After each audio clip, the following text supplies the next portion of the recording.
RTI media. నమస్కారం, వార్తలకు స్వాగతం. ముందుగా ముఖ్యాంశాలు. ఆంధ్ర యూనివర్సిటీలో నిర్వహించిన స్పోర్ట్స్ మీట్ లో పాల్గొన్న విద్యా ఐటీ శాఖల మంత్రి నారా లోకేష్.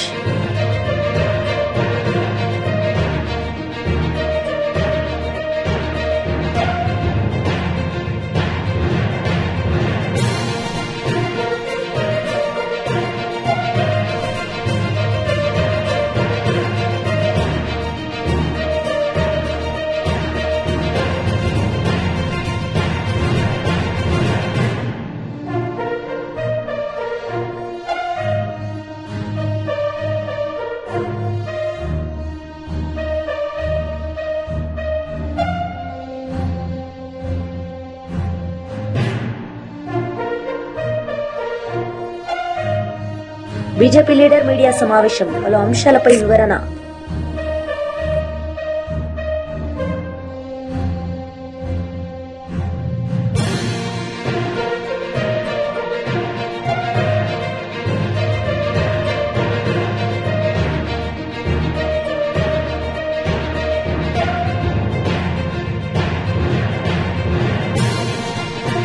ఆంధ్ర యూనివర్సిటీలో నిర్వహించిన స్పోర్ట్స్ మీట్ లో పాల్గొన్న విద్యా ఐటీ శాఖల మంత్రి నారా లోకేష్ ఈ సందర్భంగా పలు అంశాలపై ఆయన మాట్లాడారు. హెల్త్ క్లినిక్స్ నడిపిస్తున్నాం. ఆ హెల్త్ క్లినిక్స్ ద్వారా నాకు అనేక డేటా పాయింట్స్ వచ్చింది. తాడేపల్లి అని ఒక మండలం ఉంది మాకు. ఇక్కడ చాలా మంది నిరుపేద కుటుంబాల నుంచి వచ్చిన వారు ఉంటారు.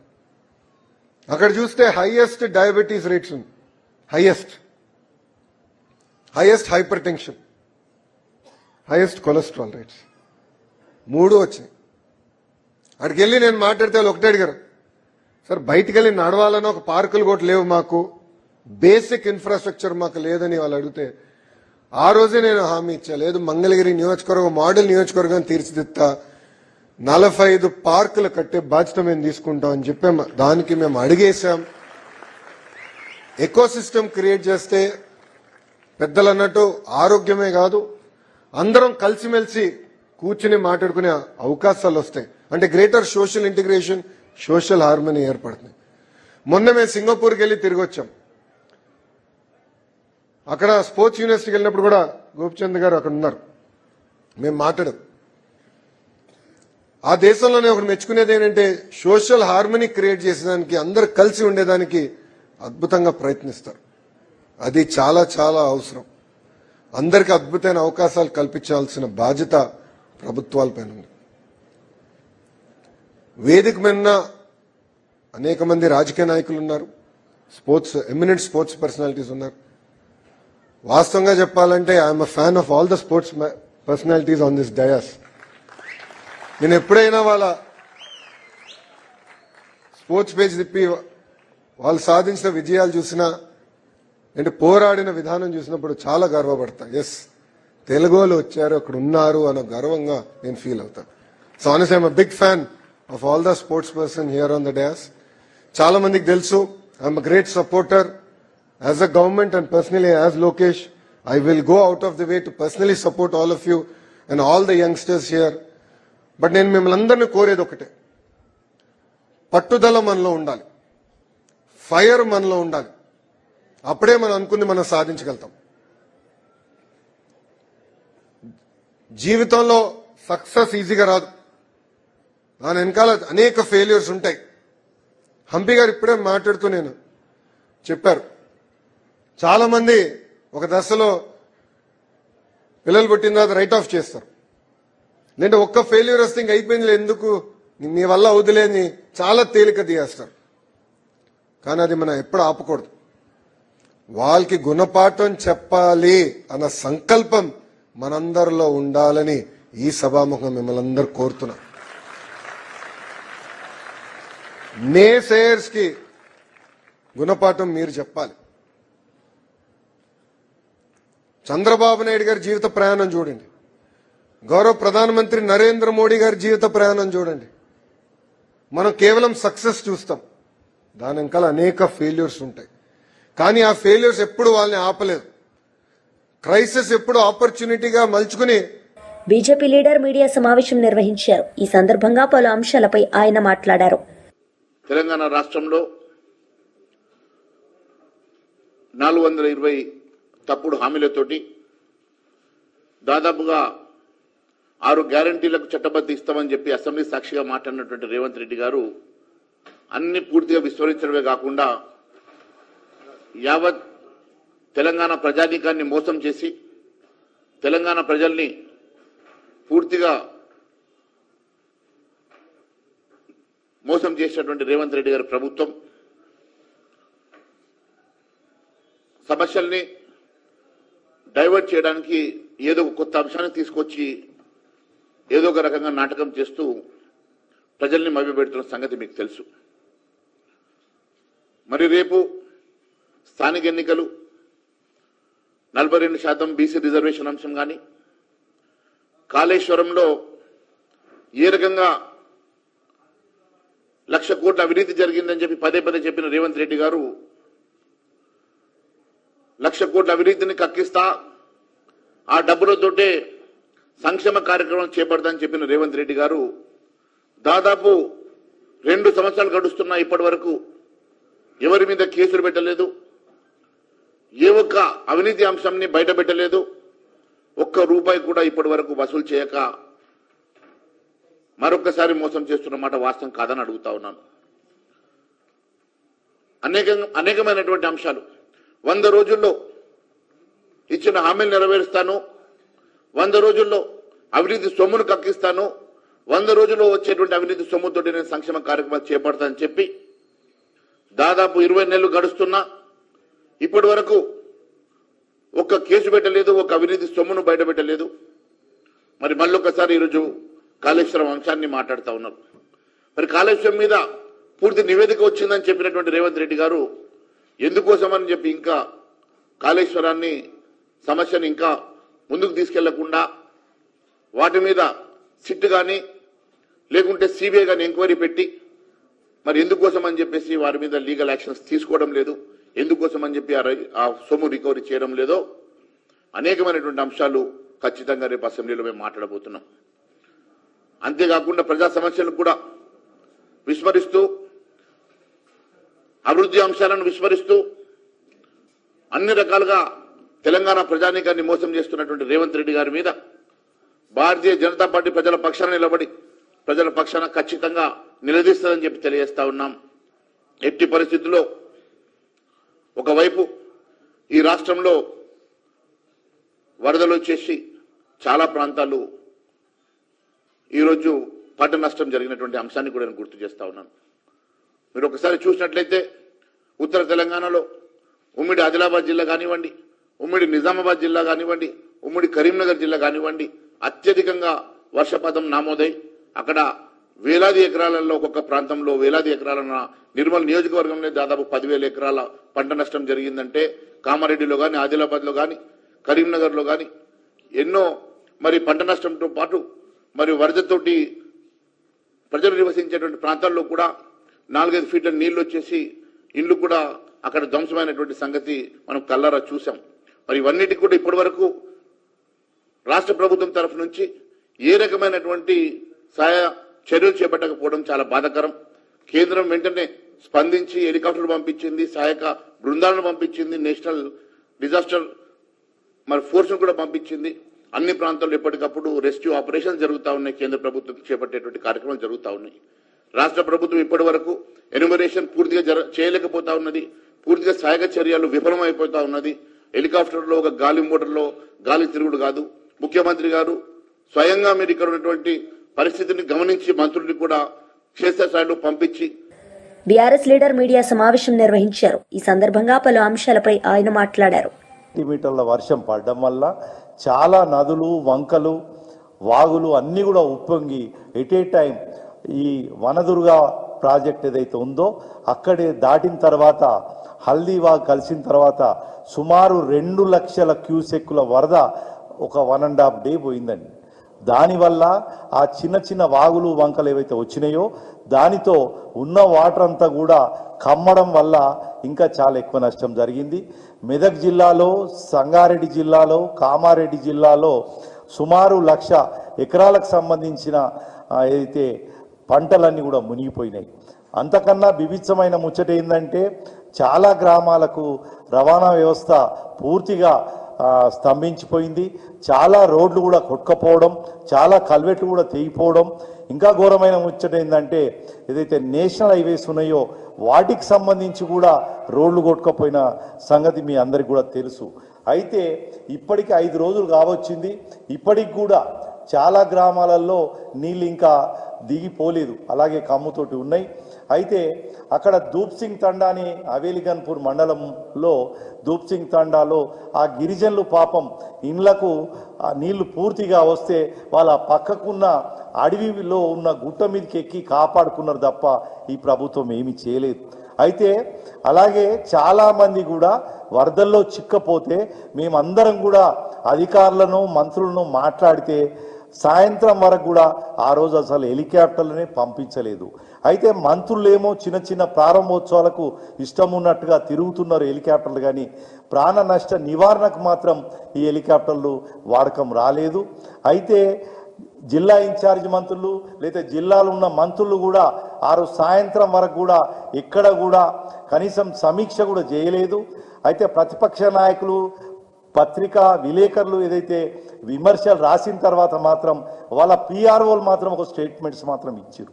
వాళ్ళ పిఆర్ఓలు మాత్రం మేమంతా సమీక్షిస్తున్నామని స్టేట్మెంట్స్ ఇచ్చారు, కానీ ఆ సమీక్షలకు ఆ స్టేట్మెంట్కి తగ్గ అక్కడెక్కడ కూడా చలనం లేదు. చాలామంది అధికారులు తెల్లారి వచ్చి ఏదో పని చేయడానికి వచ్చారు. ఈ disaster management, national disaster management కానీ మన స్టేట్ డిజాస్టర్ మేనేజ్మెంట్ టీమ్స్ కానీ కనీసం పడవలతోటి సాయంత్రం 4 గంటల వరకు కూడా అందలేకపోయారు. దానివల్ల అయితే 2-3 కుటుంబాలు కూడా కొట్టుకొని పోయినాయి. ఇంకా ఘోరమైన ముచ్చట ఏంటంటే అటువంటి కుటుంబాలను ఏదైతే హవేలీగన్పూర్ మండలంలో దామరంచె యాదాగౌడ్ అనే అతను, ఇంకో అతను బేస్తా సత్యనారాయణ అనే అతను ఇద్దరు ఆటోలో వెళుతుంటే ఆ నీళ్ళు వచ్చి చాలాసేపు కొట్టుకపోయిన తర్వాత ఒక కరెంటు స్తంభాన్ని పట్టుకొని 7 గంటల సేపు ఫోన్లలో మాట్లాడుతూ మమ్మల్ని కాపాడమని అడిగిర్రు. ఎవ్వరు కూడా అధికారులు ఈ డిజాస్టర్ మేనేజ్మెంట్ రాలేదు. చివరికి ఆ కరెంటు పోలు కూడా పడిపోయి కొట్టుకొని పోయారు. అయితే బెస్త సత్యనారాయణ అనే అతను 35 ఏళ్ల వయసు గల వ్యక్తిది నిన్న బాడీ దొరికింది. మేము మా నాయకుడు హరీష్ రావు గారి నాయకత్వంలో వెళ్ళినప్పుడు అక్కడికి ఆ శవం దొరికితే వాళ్ళతోటి పరామర్శించి వచ్చాం. అయితే అక్కడ దామరంచె యాదాగౌడ్ అనే ఒక వ్యక్తి కూడా కొట్టుకొని పోతే ఇప్పటికి కూడా అతని వెతికిపిచ్చే ప్రయత్నం చేయలేదు. ఆ కుటుంబాన్ని కూడా ఏ ప్రభుత్వ అధికారి కూడా పోయి పరామర్శించి పోలే. పాపం వాళ్ళ భార్యకు ఈ టెన్షన్లో అసలు బాడీ దొరుకుతుందా దొరకదా అనే దాంట్లో ఇవాళ మధ్యాహ్నం చెస్ట్ పెయిన్ కూడా వచ్చింది. ఇంకా బాధాకరమైన ముచ్చట ఏంటంటే ఆ ఊరికి వెహికల్స్ పోయేటువంటి దారి కూడా లేదు. 2 రోజుల నుంచి ఇవాళ కూడా వర్షం పడింది. కాకపోతే తాత్కాలిక రహదారులకు కనీసం ఇట్లా ఎమర్జెన్సీ సర్వీస్ పోయేటట్టు కనీసం 2 వీలర్లు వచ్చేటటువంటి దారులు కూడా చేసే ప్రయత్నం ఈ నిమిషం కూడా చేయలేదు. వైఎస్ఆర్సీపీ మహిళా విభాగం రాష్ట్ర అధ్యక్షురాలు ఎమ్మెల్సీ వర్ధు కళ్యాణి ప్రెస్ మీట్ నిర్వహించారు. ఈ సందర్భంగా ఆమె మాట్లాడారు. గంటకు 3-4 సంఘటనలు జరుగుతూ ఉండే దురదృష్టకరమైన పరిస్థితులు ఈ రోజు ఈ రాష్ట్రంలో ఉన్నాయి. రాష్ట్రంలో తీసుకుంటే మహిళలు ఇంట్లో ఉన్న రక్షణ లేదు, బయటికి వెళ్ళినా రక్షణ లేదు, స్కూల్కి వెళ్ళినా రక్షణ లేదు, అలాగే పని ప్రదేశాల్లో కూడా మహిళలకి రక్షణ లేని పరిస్థితి.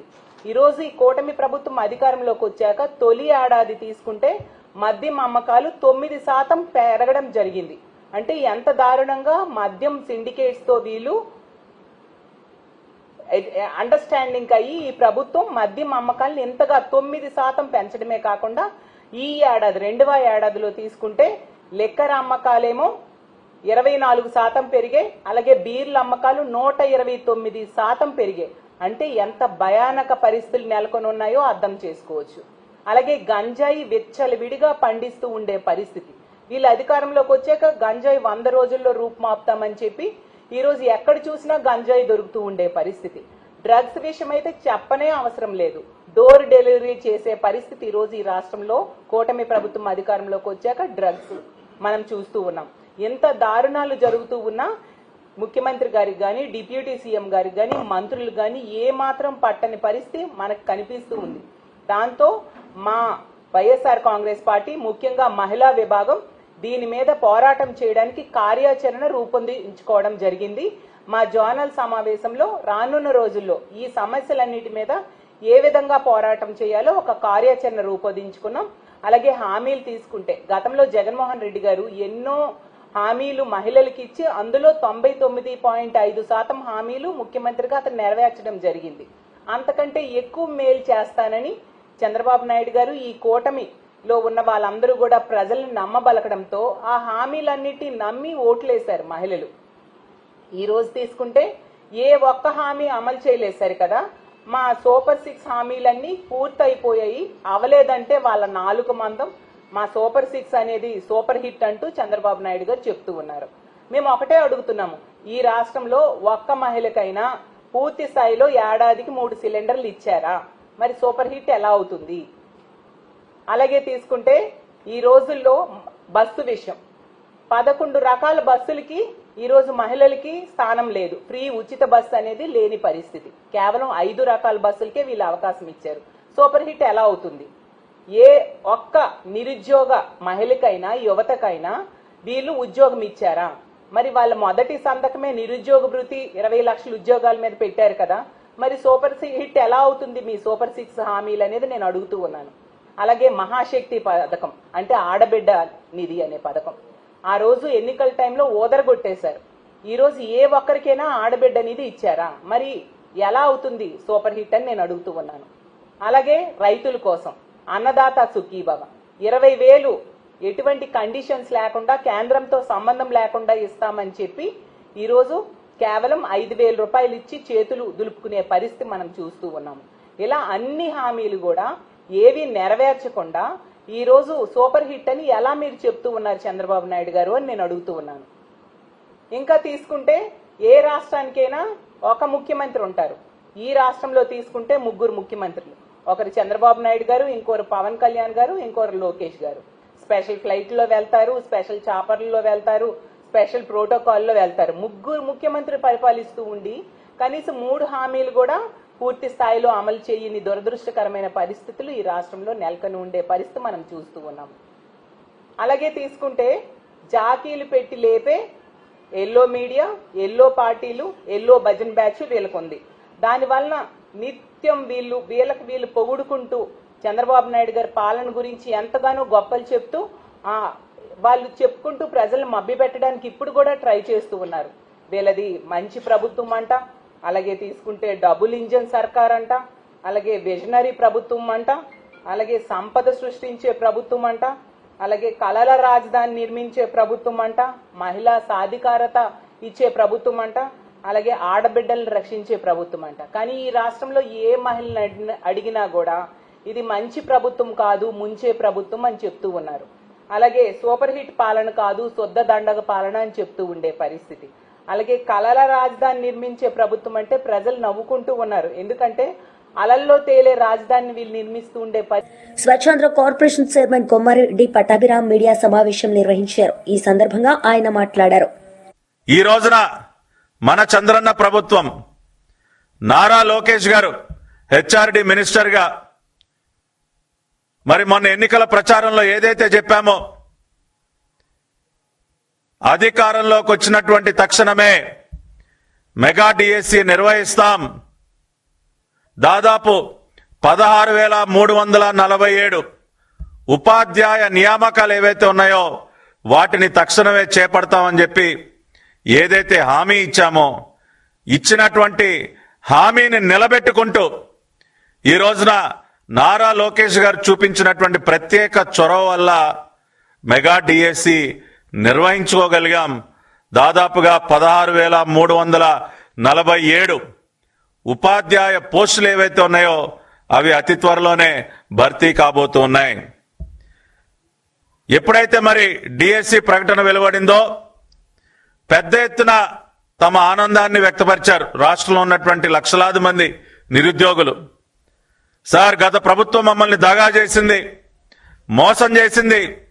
2019 ఎన్నికల సందర్భంగా మరి ఆనాడు జగన్మోహన్ రెడ్డి అనేక మాయమాటలు చెప్పి మమ్మల్ని మోసం చేశాడు. ఇంకేముంది, నన్ను అధికారంలోకి తీసుకొస్తే 2,30,000 ప్రభుత్వ ఉద్యోగాలు భర్తీ చేస్తాను, టీచర్ పోస్టులన్నీ కూడా భర్తీ చేస్తానని చెప్పి మాతో ఓట్లు వేయించుకుని మోసం చేశాడు. కానీ ఈనాడు మన చంద్రన్న ప్రభుత్వం, ఎన్డీఏ ప్రభుత్వం ఇచ్చినటువంటి మాట నిలబెట్టుకుంటూ డిఎస్సి నోటిఫికేషన్ వెలువడించింది, విడుదల చేసింది అని తమ ఆనందాన్ని వ్యక్తపరుస్తూ దాదాపుగా 3,36,307 మంది మరి ఈ పరీక్షల్లో హాజరు కావటానికి వారు రిజిస్ట్రేషన్ చేసుకున్నారు. 3,36,000 మంది, దాదాపుగా 92.9% మంది పరీక్షకు హాజరయ్యారు. 16,347 టీచర్ పోస్టులకు సంబంధించి పరీక్షలన్నీ కూడా, డిఎస్సి పరీక్షలన్నీ కూడా సజావుగా జరిగాయి. ఈ రోజున వాళ్ళందరికీ కూడా కాల్ లెటర్స్ ఇచ్చి మరి వారి పత్రాలన్నీ కూడా ధృవీకరించుకునేటటువంటి కార్యక్రమం జరుగుతోంది. నిన్న అర్ధరాత్రికి 16,347 టీచర్ పోస్టుల భర్తీకి గాను 15,340 మందికి కాల్ లెటర్. నమస్కారం, వార్తలకు స్వాగతం. ముందుగా ముఖ్యాంశాలు. ఆంధ్ర యూనివర్సిటీలో నిర్వహించిన స్పోర్ట్స్ మీట్ లో పాల్గొన్న విద్యార్థి శాఖల మంత్రి నారా లోకేష్.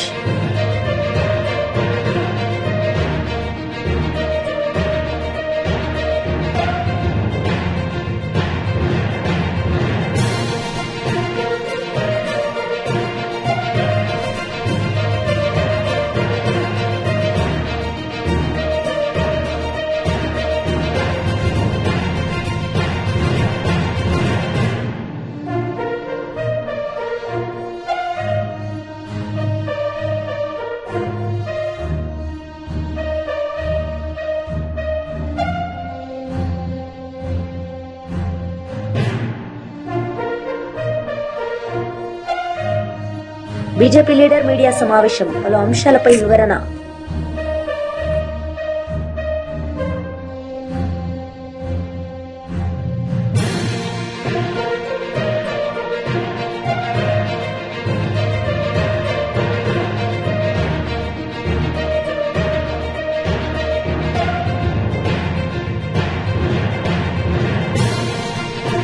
ఈ వార్తలు ఇంతటితో సమాప్తం. తిరిగి ప్రసారమయ్యే వార్తల్లో మళ్ళీ కలుద్దాం. అంతవరకు సెలవు, నమస్తే.